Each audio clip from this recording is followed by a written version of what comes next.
Kasih Allah jelas menyatukan kita dalam sebuah ikatan kesetiaan, persahabatan, dan komunitas yang tak terpatahkan dengan orang lain. Pasti juga menjadi pertanyaan bagi kita, bagaimana kita tahu bahwa Allah mengasihi kita masing-masing? Jawabannya terletak pada salib. Di kayu salib kita melihat bukti kasih Allah kepada kita dan harga yang luar biasa yang Allah rela bayar untuk menebus kita dari perbudakan dosa. Saudari-saudaraku yang terkasih, berjumpa kembali bersama saya Inspirasiku di Antara. Renungan harian Minggu 14 Mei, hari Minggu Pekan Paskah yang ke-6. Semoga kita bersama keluarga, komunitas kita, selalu dalam keadaan baik, sehat, dan tetap bersemangat. Marilah kita bersama-sama mengawali renungan kita dengan tanda kemenangan Kristus. Dalam nama Bapa dan Putra dan Roh Kudus. Amin. Allah Bapa yang Maha Pengasih, pandanglah umat-Mu yang sedang berhimpun, dan curailah kami dengan Roh Kudus-Mu. Semoga dengan pencurahan Roh Kudus itu, kami dapat melaksanakan hukum kasih yang diperintahkan oleh Yesus Kristus Putra-Mu.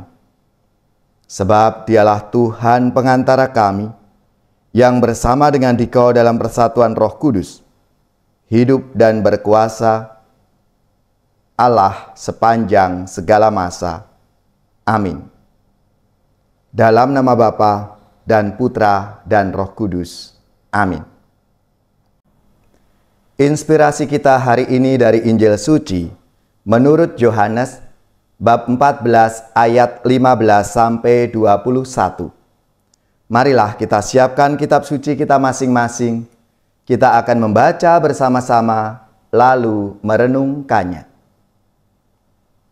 Pada perjamuan malam terakhir, Yesus berkata kepada murid-murid-Nya, "Jikalau kamu mengasihi Aku, kamu akan menuruti segala perintah-Ku. Aku akan minta kepada Bapa, dan Ia akan memberikan kepadamu seorang penolong yang lain, yaitu Roh kebenaran, supaya Ia menyertai kamu selama-lamanya. Dunia tidak menerima Dia, sebab dunia tidak melihat Dia dan tidak mengenal Dia. Tetapi kamu mengenal Dia, sebab Ia menyertai kamu dan akan diam di dalam kamu. Aku tidak akan meninggalkan kamu sebagai yatim piatu. Aku akan datang kembali kepadamu. Tinggal sesaat lagi, dan dunia tidak akan melihat Aku lagi. Tetapi kamu melihat Aku, sebab Aku hidup, dan kamu pun akan hidup.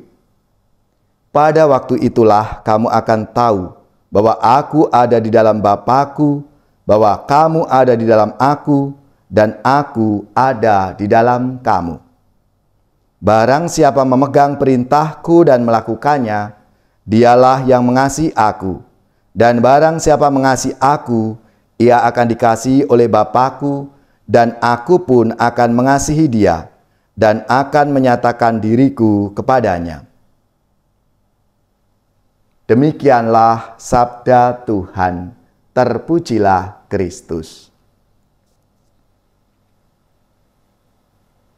Saudari-saudaraku yang terkasih, dalam sabda Tuhan hari ini, Yesus berbicara kepada para murid-Nya tentang ikatan kasih yang tak terpisahkan antara dirinya dan Bapa, dan tentang kasih-Nya kepada para murid-Nya.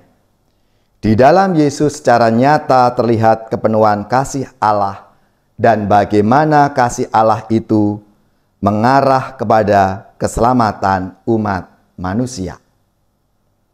Saudari-saudaraku yang terkasih, mungkin kita bertanya, mengapa kita perlu mengasihi? Jawaban atas pertanyaan ini pasti banyak sekali. Salah satunya, sebab dengan mengasihi kita sungguh-sungguh menjadi manusia seutuhnya dan benar-benar seperti Allah. Mengasihi adalah jalan yang membawa kita pada tujuan hidup, yaitu bersatu dengan Allah dan menjadi serupa dengannya. Namun penting diingat, bukan manusia, tetapi Allah lah yang lebih dahulu mengasihi kita. Karena Allah bukan hanya sumber, tetapi kasih itu sendiri. Dan tandanya nyata, bersatu dengan Allah ketika kita mampu menjadi saluran kasih Allah dengan cara mengasihi sesama kita. Saudara-saudaraku yang terkasih, kasih Allah jelas menyatukan kita dalam sebuah ikatan kesetiaan, persahabatan, dan komunitas yang tak terpatahkan dengan orang lain. Pasti juga menjadi pertanyaan bagi kita, bagaimana kita tahu bahwa Allah mengasihi kita masing-masing? Jawabannya terletak pada salib. Di kayu salib kita melihat bukti kasih Allah kepada kita dan harga yang luar biasa yang Allah rela bayar untuk menebus kita dari perbudakan dosa. Yesus menyerahkan nyawanya agar kita dapat memiliki hidup yang berkelimpahan, penuh kasih dan persatuan secara abadi bersama Allah. Melalui salib, Yesus membuka jalan akan sebuah relasi baru antara Allah dengan kita, umat manusia. Kita kemudian diangkat menjadi anak-anak Allah. Saudari-saudaraku yang terkasih, selain itu, kasih adalah wujud nyata kehadiran Roh Kudus. Roh Kudus adalah hadiah terbaik yang diberikan Yesus kepada para murid-Nya. Ia adalah penolong yang membimbing dan menguatkan kita, serta membawa kita melewati tantangan dan kesulitan yang harus kita hadapi dalam hidup ini. Roh Kudus adalah pendorong kita untuk tetap setia dan tekun dalam mengasihi sesama dan membawa sukacita dan penghiburan yang berlimpah bahkan di tengah-tengah ujian dan penderitaan kita. Oleh karena itu, marilah saudari-saudaraku yang terkasih, kita minta Roh Kudus supaya dapat berjalan dalam kasih dan ketaatan kepada Allah kita.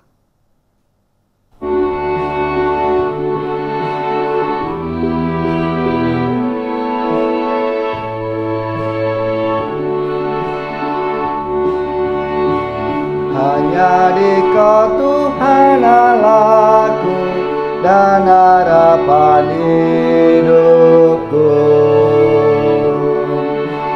Ya Tuhanku, tolong diriku memusatkan budi padamu, ku dalami citra-Mu Tuhan, namun tawar daya ingatan.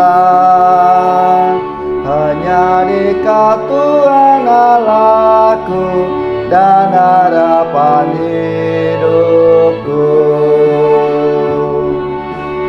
Ya Tuhanku, kelam diriku memimpi cahaya sinar-Mu, walau kini hatiku sepi, ku percaya Dikau di hati. Hanya Dikau Tuhan Allahku dan harapan hidupku. Ya Tuhanku, gentar hatiku menghadapi goncangan kalbu dalam harapan, ketenangan dan kedamaian. Hanya di Kau Tuhan Allahku dan harapan hidupku. Ya Tuhanku, sesat jalanku, tunjukkanlah arah padaku. Sering daku tumbang di asa, bangkitkanlah niat dan rasa.